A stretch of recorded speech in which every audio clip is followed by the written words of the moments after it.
Prime Minister Modi chaired a high-level meeting to assess the impact of the evolving West Asia conflict on India's energy sectors, focusing on supply stability and preparedness.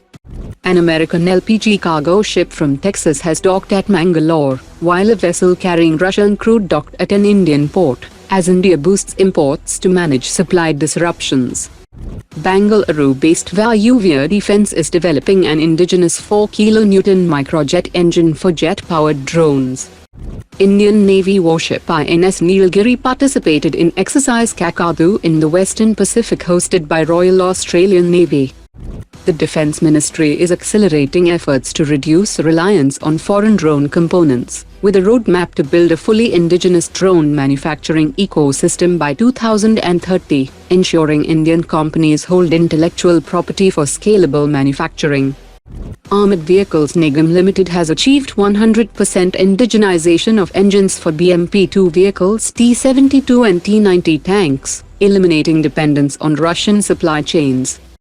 Bengaluru-based Advanced Manufacturing Technology Development Center has developed a robotic repair welding system for supersonic aircraft, enabling on-site high-precision repairs and reducing downtime compared to traditional hangar-based methods, and even in constrained environments such as aircraft carriers.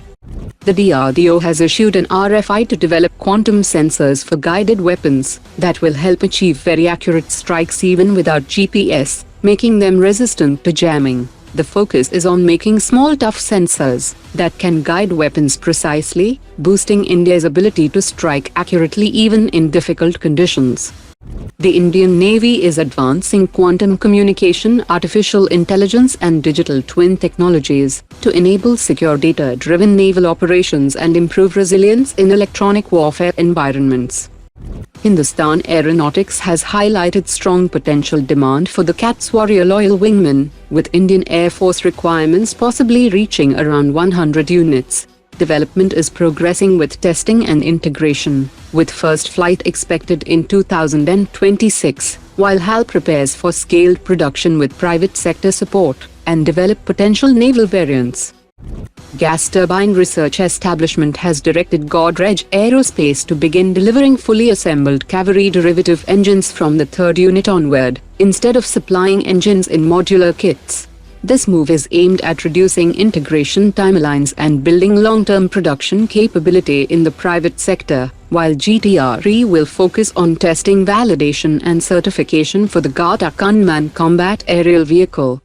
France and Germany are set to decide by mid-April whether to salvage or abandon the FCAS 6th-generation fighter program, as disputes between Dassault Aviation and Airbus over control of the €100 billion project is pushing it toward collapse. The program is already facing multi-year delays, with Germany considering a shift toward the UK-led Global Combat Air Program. If FCAS collapses, India could also pivot to the Global Combat Air Program, with Japan having already invited India to join in 2025. Joining the Global Combat Air Program would provide India with wider partnerships, distributed costs, broader technology access, and greater market opportunities, reducing reliance on a single nation. Today's top 3 comments.